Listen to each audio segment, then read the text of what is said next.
Summer.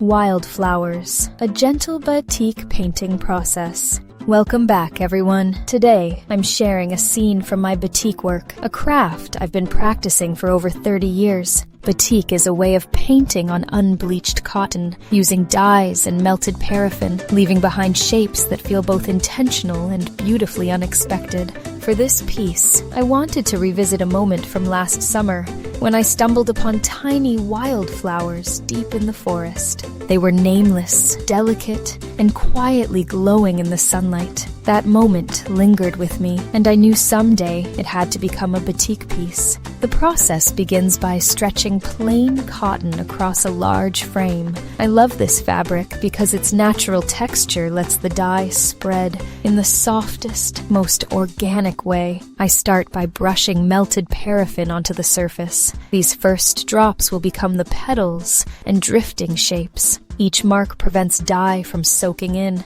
allowing the fabric itself to create gentle negative space. Even after all these years, watching these shapes appear still feels magical to me. Next, I begin laying the first colors. These gentle pinks and soft stems represent the wildflowers I saw in the forest. With batik, colors sink deep into the fibers, so even the lightest shades hold a warm, natural glow. At this stage, I focus on the direction of the wind, the bending of the stems, and the subtle movement I remember from that day. It's slow, careful work, but it always brings me peace. Then comes the layering of greens. I build depth slowly, brushing on darker and brighter tones, so they overlap like sunlight filtering through leaves. This is my favorite part of batik. The colors don't sit on the surface. They breathe through the fabric. When light eventually passes from behind, the layers reveal completely different shades, like discovering a hidden world within the artwork.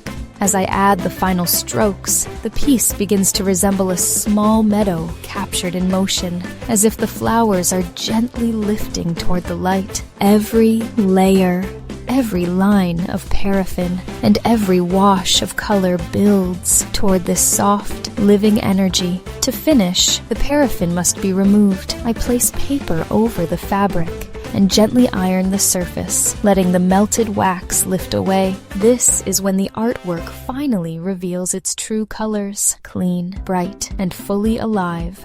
And here is the completed piece, a quiet burst of wildflowers, held within fabric and light. Thank you for spending this time with me. If you enjoyed this process, please subscribe and join me again for the next creation.